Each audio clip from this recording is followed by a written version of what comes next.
साथियों, जय भीम, जय संविधान। कैसे हैं आप लोग? मैं उम्मीद करता हूं कि आप लोग बहुत अच्छे होंगे। साथियों, आपको बताना चाहता हूं कि संत कबीर नगर और ये जो क्षेत्र पड़ता है, यहाँ पे जो वालाक है वो हैसर बाजार है और इस गांव का नाम है बालमपुर। आपको बताना चाहता हूँ, यहाँ पर बाबा साहब डॉक्टर भीमराव अंबेडकर जी की एक बहुत बड़ा यहाँ पे मतलब स्मारक को लोग बनवा रहे हैं, यहाँ के जो गांव के लोग हैं। और आपको बता दूं, काफ़ी ज़्यादा लोग संघर्ष किए हैं। मैं आपको बताना चाहता हूँ कि यहाँ पे जो मुख्य हैं, जो इस चीज़ का मतलब कारोबार संभालते थे और जो भी लोगों से हेल्प लेकर हर किसी के गांव पे, हर किसी के घर पर पहुँच कर कैसे लोगों से हेल्प करवाएं, और आपको बताना चाहता हूँ उनसे मैं आप लोगों से रूबरू करवा रहा हूँ। आप लोग देख सकते हैं। आप और भी आपको बता दूं, यहाँ पर जैसे अभी बारिश हुई थी तो यहाँ पर दीवारें वगैरह गिर गई थी और गिरने के बाद आज फिर लोग यहाँ पर काम कर रहे हैं। ये देखिए भैया, ये सारे लोग, आप लोग किस कास्ट से हैं? चमार समाज से हैं। अच्छा, मान लीजिए यहाँ पे काम वगैरह कर रहे हैं तो इसका पैसा वगैरह भी दिहाड़ी पे है कि ऐसे? नहीं, हम लोग अपने श्रमदान है। अच्छा, ये बाबा साहब के। अब आप लोग समझ लीजिए साथियों, देखिए जब इतना मतलब अपने समाज के लोग ऐसे हैं कि मतलब काम वगैरह सब चीज़ करते हैं अगर बाबा साहब के नाम पे। अब आप सोचिए, साल में 12 महीना होता है, 12 महीने में 1 हफ्ते 2 दिन 4 दिन जो भी इसमें लग रहा है, ये लोग बस अपनी मेहनत कर रहे हैं, लेकिन मेहनत का जो पैसा होता है वो चीज़ नहीं लेंगे। लेकिन आपको रूबरू करवाने वाला हूँ जो सबसे ज़्यादा इसमें मेहनत किए हैं। पहले वो बिरहा भी गा चुके हैं और आपको बता दूँ कि मानवर कांसीराम साहब के ज़माने से वो संघर्ष करते हुए आ रहे हैं और आज भी वो संघर्ष ही क्या कर रहे हैं। वैसे तो आपको बता दूं, उम्र नहीं है उनकी कि वो संघर्ष करें, लेकिन फिर भी आज एक बता दूं, जो नौजवान लोग होते हैं उनके दिल में इतनी ज़्यादा उत्साह नहीं होगा, उनका जो खून होगा इतना गर्म नहीं होगा बाबा साहब के नाम पे।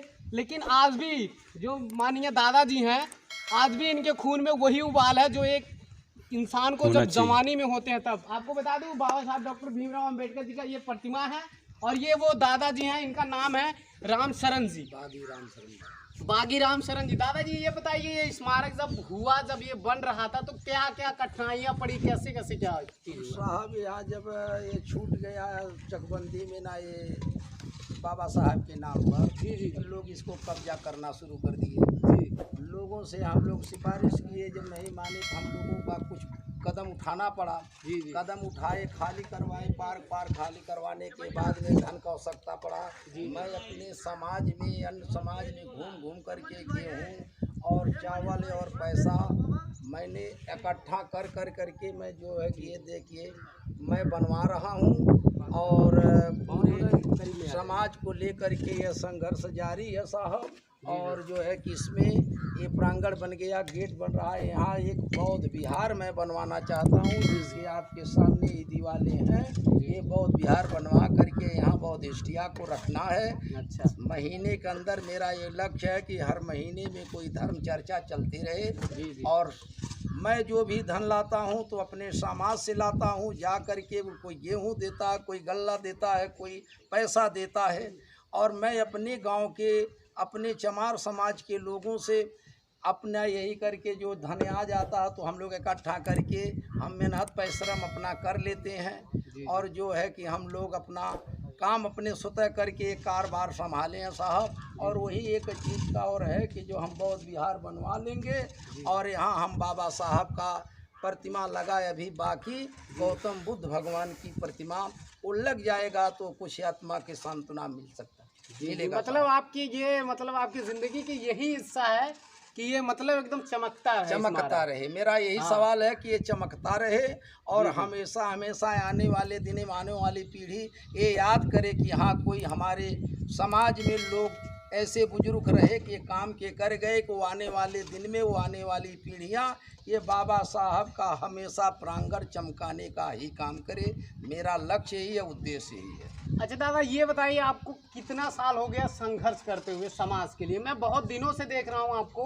जब मैं पैदा हुआ था उसके मतलब जो भी, जब से मैं जानकारी हुई मुझे, मैं देख रहा हूँ बहुत दिन से आप मेहनत कर रहे हैं। लेकिन साहब हम तब से सन 84 से मैं संघर्ष मानवर कांसीराम साहब के भाषण को सुना और तब से हम लोग संघर्ष जारी कर दिया। मैं बिरहा के माध्यम से मैं समाज के जगाने का काम किया और आज भी मैं जो है कि बिरहा मैं संगीत लाइन में मान लीजिए आडम्बरी गीत मैं नहीं गाता हूँ। जी जी बाबा साहब के मिशन का मैं गीत गा करके नौजवानों में और पुरनिया में, माँ बहनों में, बाबू भैया में सबके कान और दिल दिमाग तक पहुँचाने का काम करता हूँ। आज वही आपके वो संघर्ष का एक नतीजा है। और वाकई में दादाजी आपने एक मतलब मेहनत जो किया लेकिन आपने एक इतिहास बना दिया यहाँ पर। अब ये आप लोगों का ये जान लीजिए सहयोग हमारे जो है कि समाज का गांव गिना देंगे तो सैकड़ों गांव का सहयोग है। जी जी जी मतलब ये आपके जितने भी जिले के जितने आप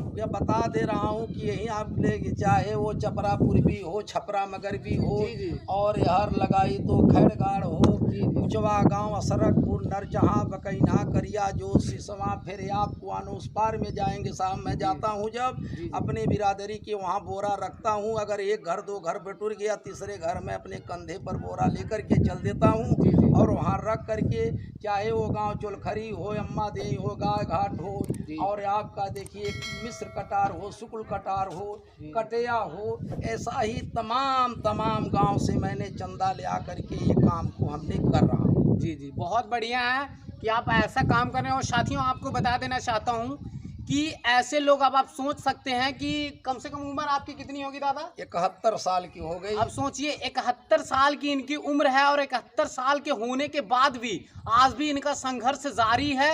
और आने वाली जब तक इनकी सांस चलेगी मेरे ख्याल से इनका संघर्ष इसी तरीके से जारी रहेगा। मुझे एक चीज़ नहीं समझ में आता, बहुजन समाज के कुछ भाई होते हैं जो कि हमारे जैसे मतलब मेरी उम्र के आते हैं और मतलब मेरी उम्र से ज़्यादा भी लोग होते हैं, उन लोगों के अंदर वो उबाल नहीं है जो दादा के अंदर वो उबाल है।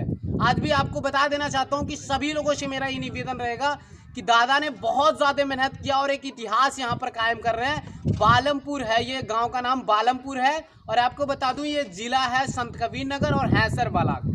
आपको बता दूं इतना अच्छा स्मारक भी बन रहा है, यहाँ पे हर कोई व्यवस्था कर रहे हैं। जैसे हमारे समाज में अगर बहू बेटियां जो होती हैं, जो हमारी बहनें होती हैं, अगर शादी वादी करवाना रहेगा तो उसके लिए भी यहाँ पर देख सकते हैं आप लोग ईंटा वगैरह गिरवाए हैं और गिरवाने के बाद यहाँ पर वो सब चीज़ मतलब बनवाएंगे। तो ये मतलब दादा का काफ़ी ज़्यादा संघर्ष रहा है और आज पहले से भी संघर्ष कर रहे हैं और आज भी संघर्ष कर रहे हैं। दादा जी आपका बहुत बहुत धन्यवाद है। आप मेरे चैनल के माध्यम से आप सभी लोगों को आप बताएं और बस इतना बता दीजिए कि जो नौजवान है हमारे समाज में वो भी संघर्ष करें। बाबू आप ये जान लीजिए कि मैं आपसे बताना चाहता हूँ कि हमारे नौजवान साथी जितने भी, मैं जिस गांव में जाता हूँ पहले नौजवानों से संपर्क करता हूँ।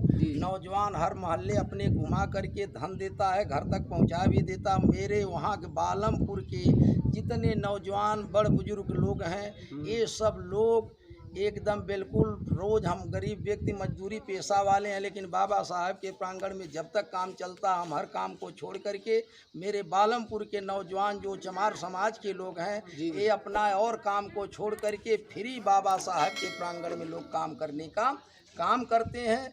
अब सोच मुझे एक बात कहे कि साहब ये काम बाबा साहब के प्रांगण का जो भी शुरुआत किया, कुछ अपने ही लोगों के बहुत कमी जो महसूस होती है, उनको भावना क्या है कि न बने।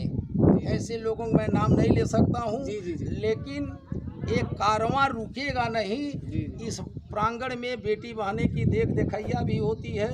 बादल जब अब बूंदी पड़ने लगता है तो लोग भागना शुरू कर देते हैं। तो मैं इसलिए लोगों से मांग करके एक काम के बाद मैं बौद्ध विहार बना रहा हूँ कि मेरे बेटी बहन का भी देखैया, या कोई बाबू भैया कोई फंक्शन कर रहा कि धूप आ जाए तो छाया पाए, या बूंदी पड़ने लगी तो उनको भी छाया पाए। तो 60 फुट लंबा 18 फुट चौड़ा मैं बौद्ध विहार बना रहा हूँ। अब समझ सकते हैं साथियों, ये था बालमपुर का ये स्मारक बाबा साहब डॉक्टर भीमराव अंबेडकर जी के नाम पर ये बन रहा है। और इसके मुख्य जो हैं वो माननीय दादाजी हैं बागी राम शरण जी, जो कि बिरहा गायक भी रह चुके हैं। और आपको बता दूं इनका संघर्ष मानवर कांसी राम साहब के ज़माने से है।